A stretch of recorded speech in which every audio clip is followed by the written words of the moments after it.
apologize, Mother. For what I said. For everything I said. I didn't mean it. My devotion makes me a witch, and so I make myself hateful to my children. No, you don't. I worry so much. Don't sleep. It makes me nervous. I understand that. I've had to put up a right-hand battle, a solitary battle, all these years, but you're my right-hand bower. Don't fall down. Don't fail. I try, Mother. Try. And you will succeed.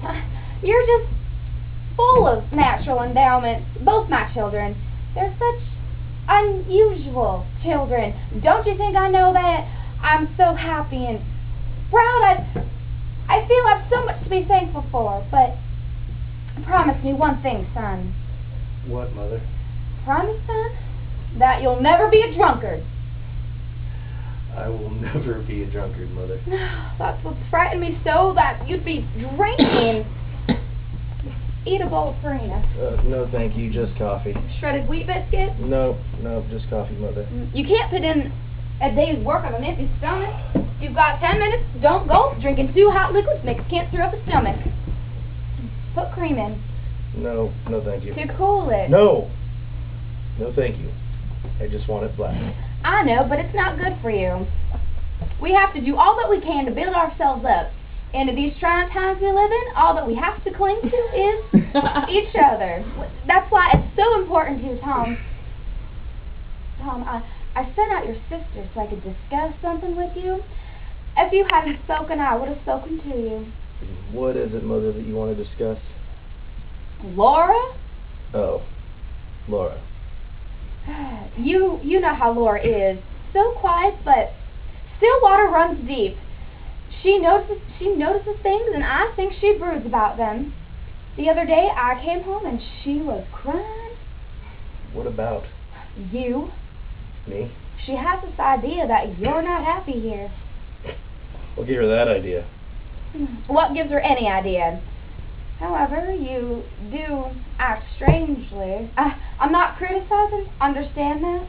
I know that. Your ambitions do not lie in the warehouse, and like everybody else in the whole wide world, you've had to make sacrifices. But Tom, life's not easy. It calls for Spartan endurance. Oh, there's so many things in my heart that, I wish I could tell you, but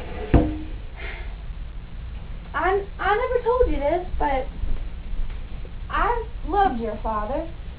I know that, Mother. And you, when I see you taking after his ways, staying out late, and, well, you had been drinking that one night. You were in that terrifying condition. Lord says you hate the apartment and you go out not to get away from it. Is that true, Tom? No. You say there's so much in your heart that you can't describe to me. That's true of me, too. There's so much in my heart that I can't describe to you. So let's just respect each other. But why? Why, Tom, are you always so restless? Where do you go at night? I go to the movies. Why do you go to the movies so much, Tom? I go to the movies because I like adventure. Adventure is something I don't get much of at the warehouse, so I go to the movies.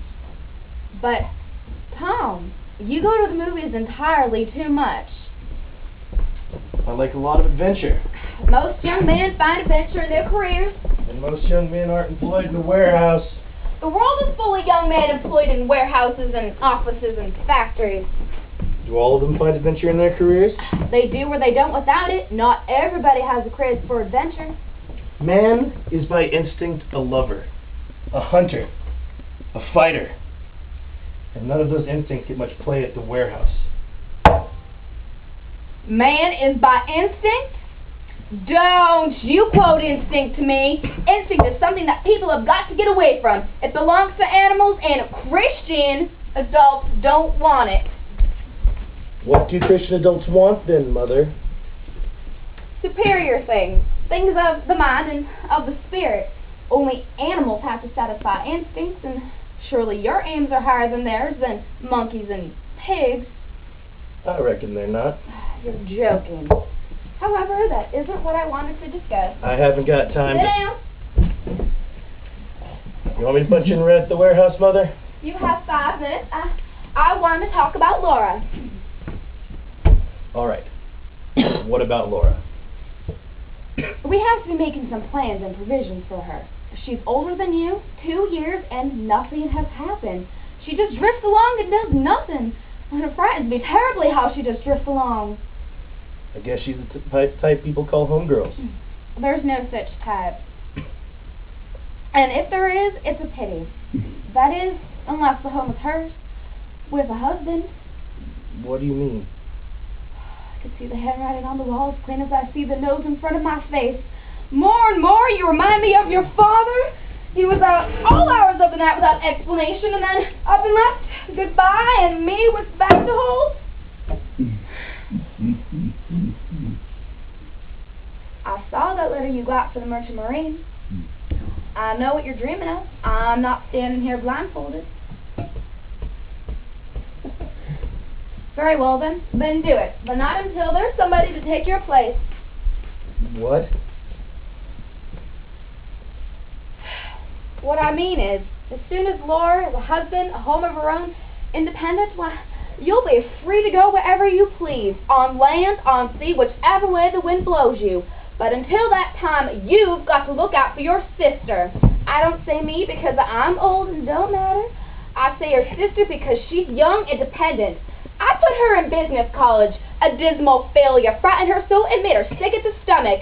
I took her over to the Young People's League at the church, another fiasco. She spoke to nobody, nobody spoke to her. Now all she does is play with those pieces of glass and fool with those worn-out records. What kind of life is that for a girl to lead? What am I supposed to do about it? Overcome selfishness. Self. Is that all you ever think of? Where's your wool muffler? Put your wool muffler on.